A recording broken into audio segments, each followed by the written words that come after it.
Hello everyone, welcome back to my channel. మేమైతే మా word science fair exhibition చాలా బాగా ప్రజెంట్ చేశాడని చెప్పి టాయ్స్ తీసిద్దామని హ్యామ్లీస్కి అయితే తీసుకెళ్ళాము. ఇంకా అక్కడ ఇద్దరు తిరుగుతూనే ఉన్నారనమాట. ఏం బొమ్మ కావాలని. మా బుడ్డదేమో చిన్న పాప దగ్గర ఆగిపోయింది, అది తీసివ్వు అని. లాస్ట్కి తీసిచ్చేసరికేమో దాన్ని జడలు పట్టుకుని భయపడిందనమాట. కొంచెం సేపు పట్టుకుని అయితే తిరిగింది. పైనంతా క్రిస్మస్ సెలబ్రేషన్స్ మొత్తం డెకరేషన్సే ఉన్నాయి. ఇంకా లాస్ట్కి స్కూటర్ పట్టుకొని దాన్ని కూర్చొని తిరుగుతుందనమాట. దానికంటే వెయిట్ ఉంది ఆ స్కూటర్, అసలు తిప్పలేకపోతుంది. కానీ నేను తిరుగుతా అని చెప్పి కూర్చొని ఉంది. మా వాడైతే ఏదో ఎక్స్ప్లోర్ చేస్తున్నాడు, షేప్స్ అవన్నీ. ఇంకా లాస్ట్కి వాడు దీన్ని చూసి ఇద్దరు ఒక బైక్ ఎక్కి తిరుగుతూనే ఉన్నారు. హ్యామ్లీస్ మొత్తం బొమ్మలు కొనుక్కోవడం అనేసి అక్కడ దీని మీద ఎక్కి తిరుగుతూ ఉన్నారనమాట. చాలా క్యూట్గా అనిపించింది చూడ్డానికి.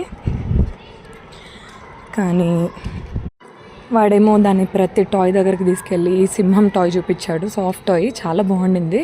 మా ఇంట్లో అన్ని సాఫ్ట్ టాయ్స్ ఉన్నాయి కానీ సింహం ఒక్కటి లేదు. సింహం తీసుకుందాం అని చెప్పా. ఇదైతే పైన డెకరేషన్ చాలా బాగుండింది. ఇంకా కొంచెం సేపు దాన్ని ఎత్తుకొని ఏం బొమ్మ కావాలని అడుగుతూ లాస్ట్కి ఈ 3 అయితే సెలెక్ట్ చేసేసారు. ఆ 3 సెలెక్ట్ చేసేసుకొని ఇంకా ఇంటికి వెళ్ళిపోతున్నాం. ఇంకా బిల్లింగ్ వేయించుకొని రావాలి. మా వారు బాబు ఇద్దరు బిల్లింగ్ వేయించుకొని ఇంకా అట్లా బయటకు వస్తూ ఉన్నారు. ఒకసారి చెక్ చేయించుకొని రండి అన్నాను. ఎలక్ట్రానిక్ టాయ్స్ అని చూడండి, కింద అయితే ఫుల్ సెలబ్రేషన్స్. షాపింగ్ మాల్ మొత్తం నిండిపోయిందనమాట ఇట్లా జనాలతోటి.